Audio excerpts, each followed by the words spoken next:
So I'm not sure what it evokes in you, that title, Infinity Inside.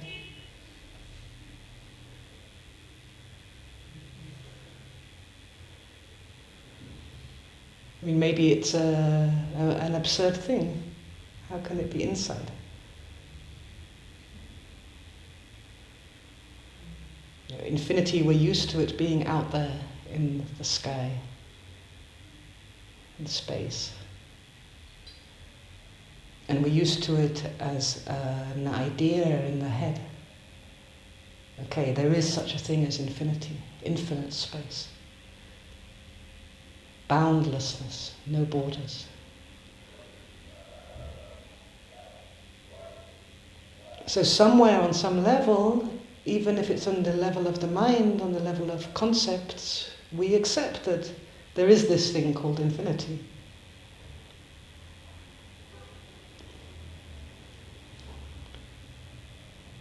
If we didn't, it would be very hard for us to have any peace or to fall asleep at night, because we would hit something. It would be like a glass bubble, and it's okay, it's coming, crash! I reach the end of where I can drift.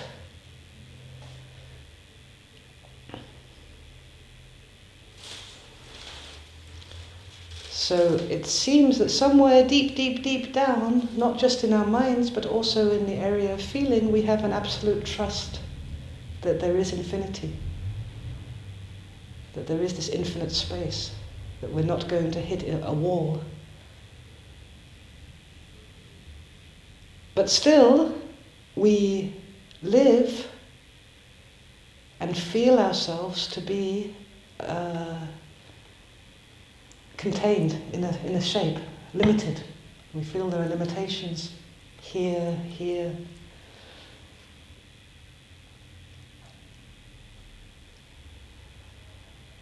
So the first most striking limitation to infinity would be the physical body. And we take this miracle of having a physical body and we turn it into a kind of fact that this means we are limited, at the same time that we don't actually live in our physical bodies. We're much more sometimes over here or behind ourselves. We're not really experiencing much of the time what it is to be deeply inside a physical body. And yet this is already a limitation. But the limitation itself isn't the limitation of the body, it's a limitation which is created by us. We can be here and everywhere at the same time, and this means that we don't have to, that our feeling is also somehow limited, not just the body, that feeling can't expand. So when we say feeling, we mean the realm of how we experience ourselves. So let's take a feeling like love. If love is infinite, from an infinite source moving to infinity, infinitely, without end, without beginning, then the only one who can stop that or restrain that or create that is ourselves. By putting a restraint, okay, my love goes this far but not here. Or at least creating something where that restraint is there. Some kind of person which we create where love can go towards little children and towards kittens and towards nature, but it can't go towards Osama bin Laden or terrorists or abusive males. So we create a persona which is already kind of built on conditions we put on the infinity of love.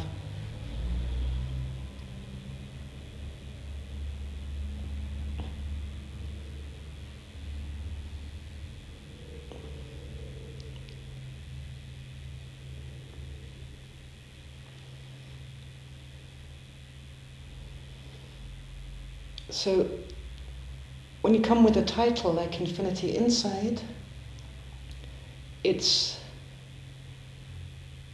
becomes, the moment we start thinking about it, it becomes less clear what's inside and what's outside. Because everything that we see to the furthest horizon, everything that we imagine beyond the horizon, everything that we feel is immediately inside. It's inside our world. It's inside our experience. And even here, in a way, we kind of already limit ourselves. We can be on a mountaintop and we can look to the whole bowl of the sea, the whole horizon. But at Can, we are up to here. That's outside, that horizon. But it's in our perception. So in a way, everything that's perceived is inside at the same time. In a way, there is no outside.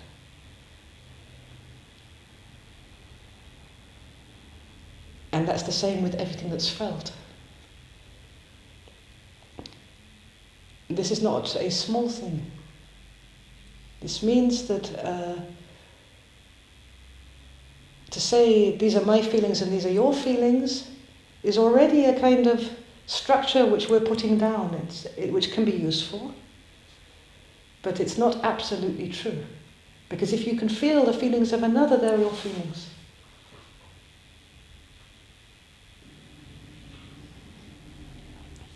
So we could, come with a great spiritual ego and say, okay, we're all infinite and we should be infinite all the time, and every time that we find a limitation, it's no. But it's not for nothing that we have a form, that we have a physical form in the first place, and we have an emotional form, and we have an inner process. There's something quite miraculous happening in the movement through different forms. And it can feel like a prison, but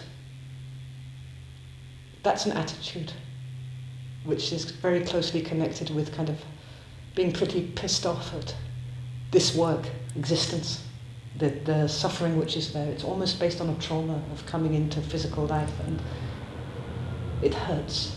There's pain.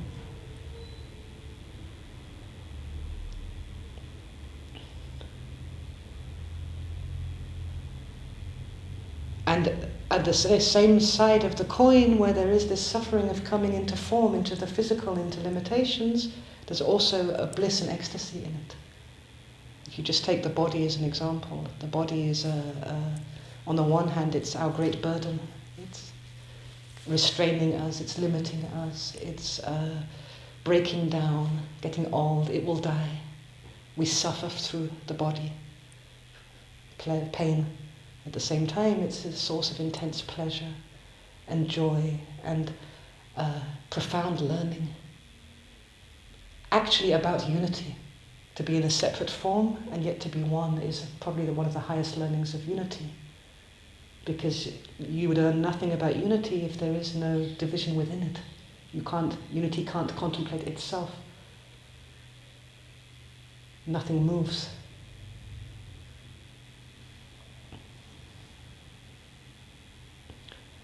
So in this meditation, what's really interesting to look at and to cherish is those places where we hit, and I think we could do it on the level of consciousness, but we take the level of awareness because it's really the center of integration, human integration. In a way, humans live on the level of the heart, the spirit, and the body is below. But also within the body we have the level of the heart, where everything comes together, the horizontal and the vertical.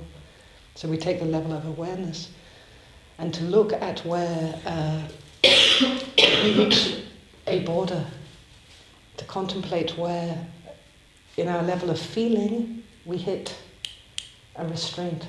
I don't mean a restraint, it can be reflected in an idea, but more a restraint in no further, no more expansion possible.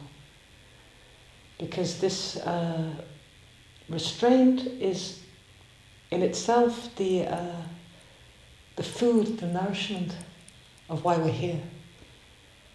It's not like it's an absolute restraint. If I'm expanding with love and I don't even need to name it with my mind, and I reach a level where this expansion stops, to observe it, to just contemplate it, to look at it, to feel it, what it's made of, what does it taste like, this border, in itself begins a transformation which is incredibly worthwhile. If we loosen the idea that any kind of border that we hit is absolute and forever, and we accept that actually we put that there, it comes from us, it has its purpose, just as we have a purpose, it has its purpose, and we just observe it, look at it, then the kind of expansion is possible which moves us beyond the judgment of either or. And one of the reasons we get so entangled in suffering and with form is because we think, still with this mind of ours, that or we are infinite or we are caught. It's either or. We find it very hard because of our mental structure to allow that we can be at the same time infinite and caught. That being caught in an emotion doesn't mean that the infinity is lost and all that's in the infinity. To be caught in a body doesn't mean that the source of all physical matter disappeared. To be separate doesn't mean the unity is lost. To be in an anger doesn't mean that everything else which you are is cancelled out. Both is always there. So the most suffering is created where we let go of this, the and we say, this state of depression is more real than the infinite source behind it, that created it. Only the state, a state of how I am right now or how I feel myself to be is what's important. The rest, it's just a concept, it's a dead thing. In a way we do this very, very often. We have a simple equation, for example, with happiness. You go to a funeral of somebody. How could you be happy there? It's completely not allowed to grieve the death of a loved one and to be happy at the same time. The happiness has to go. Because the mind is so strong in saying it's this or this, you have to choose. Or you're happy or you're sad. Or you're in the world or you're not in the world. Or you're meditating or you're doing your job now. Get to work, be for real. It makes these divisions constantly, and more often than not chooses again and again for the limitation, when actually there's no need for a choice at all. Both is there. Also I'm peeling potatoes, also I'm infinite universe. Same, both. No, there is no reason why one should cancel out the other. And again there's this cancellation process until the suffering becomes so strong, with the limitation becomes so strong, that we break out and go to a workshop or lie down in bed and meditate and drink a bit of infinity, and then, okay, I've got to go to the office. So, okay, well, forget infinity, like, oh, no, she pisses me off. So this loosening is really, really, really helpful.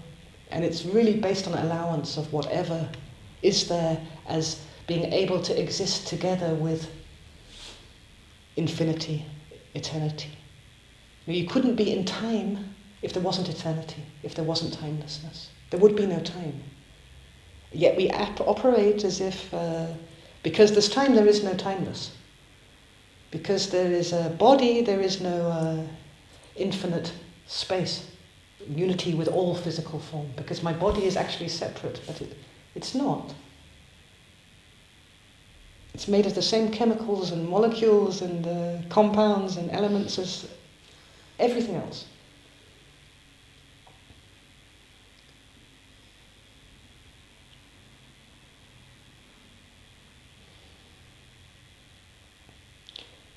So,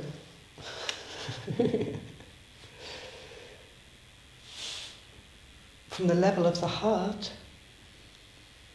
just observing, and by observing I mean feeling. This is like really with the eyes and ears of the heart, with the feeling of the heart. It's trying not to let the mind do whatever it does. It's not that important. We're choosing for feeling. Just by feeling or experiencing a state. And this creates a movement and a healing possibility without doing anything. You know, our states of being, which are on the level of the heart, they're like filters, which are actually quite unconscious until they're not unconscious anymore, until we become aware of them. For example, for generations and within a family, there can be a state of negativity or that something bad is going to happen, a state of foreboding. And it can be inherited from childhood, from the mothers and from the grandmothers, and it can be totally unconscious.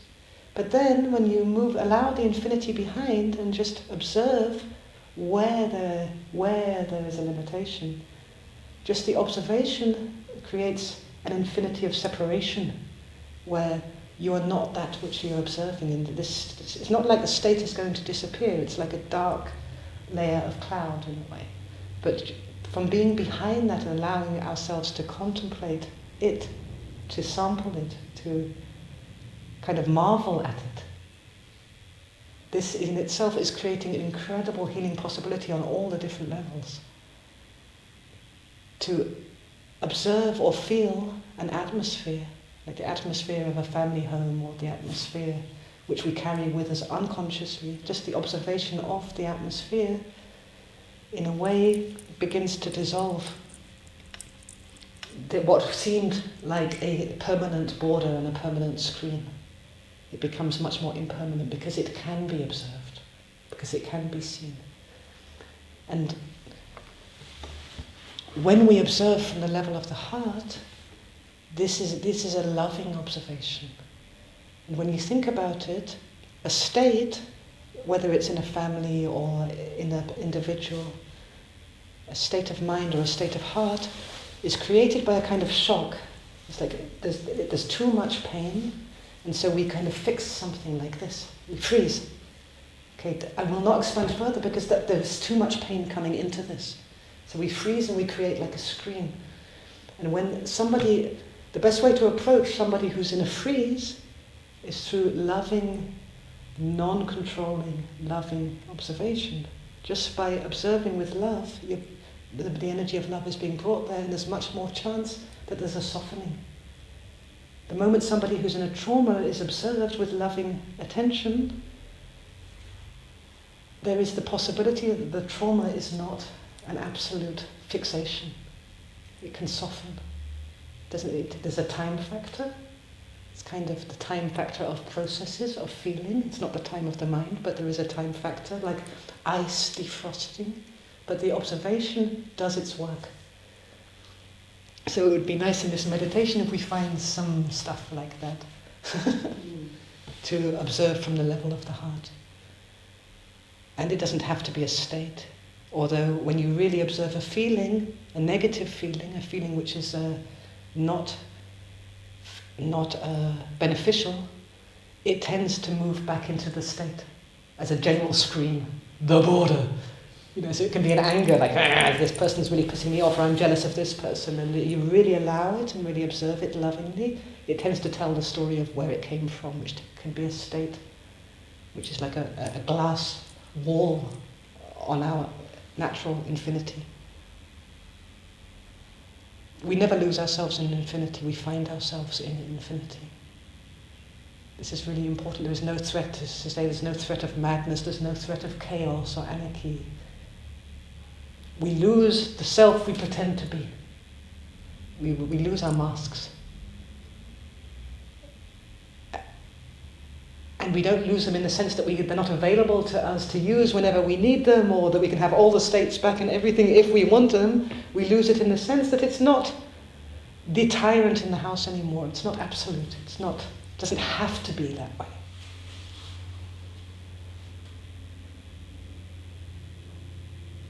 So we meditate. Simple structure. It's to create the circle from the ID around, under the feet and around. This is not a limitation, it's a structure. The universe is actually a ball and it's infinite. So there's no cancellation of infinity in working with the aura boundary. And then within the circle, to build a square.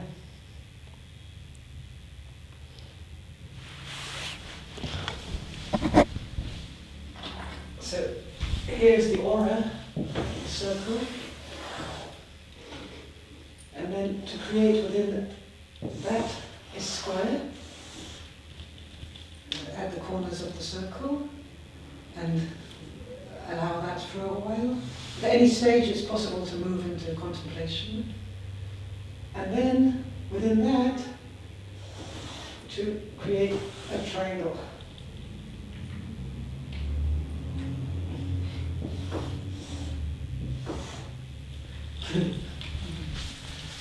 So we have a kind of natural geometry here which can be really supportive in opening infinity, because there is a structure which can contain infinity. There's not a fear of getting lost or scattering or... So we do with the aura, create a square. This is actually the focus position. Make a triangle down to the ground, to the two sides of the feet. And then take the 3 points of the triangle to center in the heart.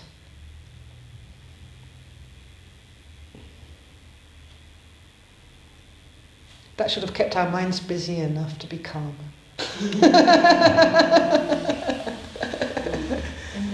And then here we are at the heart. And really remembering from the depths of ourselves the truth that everything that is, meaning and this, and this, and this, we are able to move our attention really towards whatever's happening in the heart. Even if there's thoughts, it doesn't matter. It's not all you think or you feel.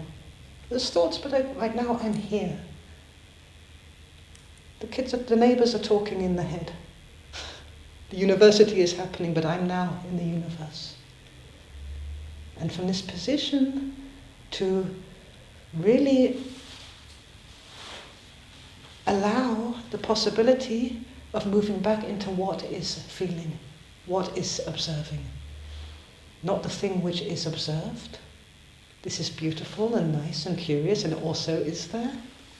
Like the kittens and the cats in the yard, this is there. But what's really, really interesting is to allow ourselves to fall back into that which is able to observe, into the observing aspect. To ask it to accept us back in. That's that in us which is behind observation. And anything that is there, to observe it with love and softness, without any interference, because what's more important is that which is observing. When we have a stable place of observation, and this is the most important part, see, feel, notice that this is also observed, and fall back into what's observing the observation. And keep checking, is this also seen by me? Here I am meditating, observing, I'm doing really good, but I'm also seeing this. And to allow this expansion inwards. At a certain stage, it's possible to release all effort and just totally and absolutely be for real and accept whatever happens. But this movement, this little bit of effort of non-effort, of going backwards, is very, very worthwhile to kind of point the direction of where we're going. And then to release all effort is very good, and wait. And then there'll be some music.